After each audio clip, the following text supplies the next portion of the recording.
Nous ne sommes pas dans un petit coin de savane africaine. Les 2 éléphantes, reines des lieux, sont ici à la retraite, sur les pentes du Montagel, à quelques kilomètres seulement de la principauté. Baby et Népal ont longtemps fait les grandes heures du cirque Pinder avant d'être mises au repos. La retraite a viré au cauchemar à Lyon, au parc de la Tête d'Or, où elles ont été abandonnées à leur triste sort, jusqu'au jour où une fée s'est penchée sur elles. La princesse Stéphanie, alertée des menaces d'euthanasie qui planaient sur elle, les a sauvées en les transférant dans ce petit paradis qu'elle a entièrement créé pour elle. C'était il y a 4 ans. Depuis, Baby et Népal sont bichonnés et la qualité des soins qui leur est prodiguée au quotidien a changé leur vie. Systématiquement, je les couche, déjà pour voir si elles arrivent bien à se coucher au niveau des arthroses, des articulations. Et aussi, c'est beaucoup plus facile de faire un contrôle total de l'éléphant, voir si elles ont des plaies ou s'il y a quelque chose qui ne va pas, les oreilles ou quoi. C'est plus facile que de les avoir debout et de devoir prendre une échelle ou quoi. Donc c'est tout un conditionnement. Et aussi, le fait de les coucher, si elles ont le transit un peu lent ou bloqué, ça permet de tout remettre en branle parce qu'il y a des kilomètres d'intestin là-dedans.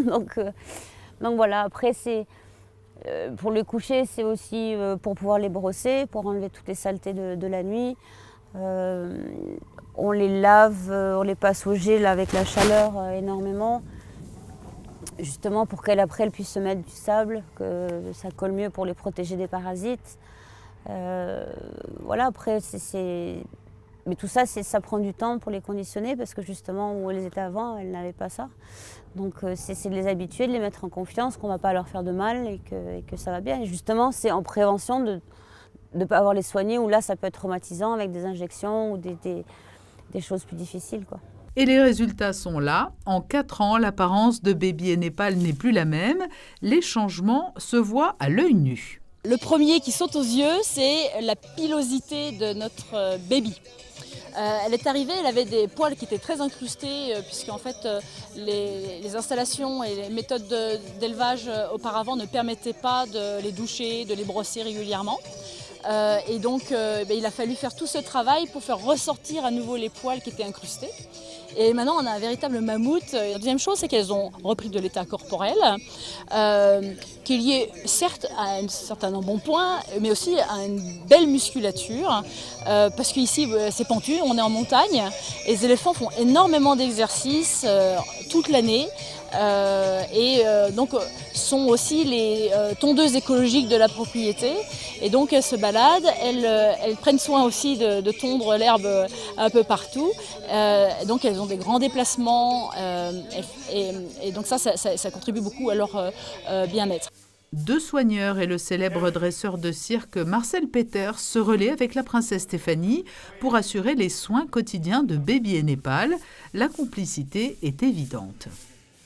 Viens, Népal. Come here. How, Népal? Yes, good morning to you, Népal. Salute. Maybe lift. Girl. Vous savez, la passion y est pour beaucoup. Quand on est vraiment passionné, quand on aime les animaux et qu'on fait tout avec son cœur, on a forcément du résultat.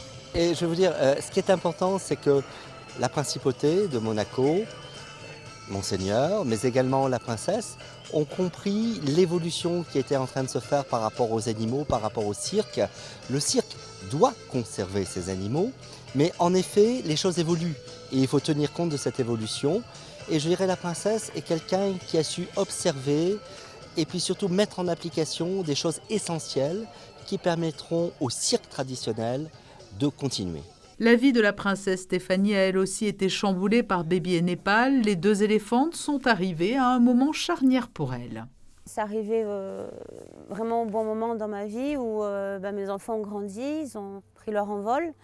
Et voilà, mon rôle de maman n'était plus aussi important, je dirais, au niveau logistique, au niveau de temps dans une journée.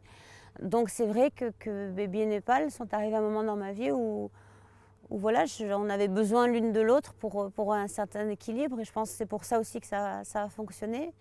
Et Et c'est vrai que en plus c'est dans mon caractère, j'ai pris la responsabilité de ces éléphantes et je fais les choses jusqu'au bout. Donc j'allais pas juste les prendre, les mettre ici, les laisser à quelqu'un d'autre. C'est quelque chose, j'ai toujours une fascination, une adoration pour les éléphants et c'est en même temps réaliser un rêve d'enfant que de vivre avec des éléphants, quoi. C'est rien de plus beau. Peu après notre tournage, le passage de la tempête Eleanor a eu de lourdes conséquences sur les installations qui accueillent Baby et Népal.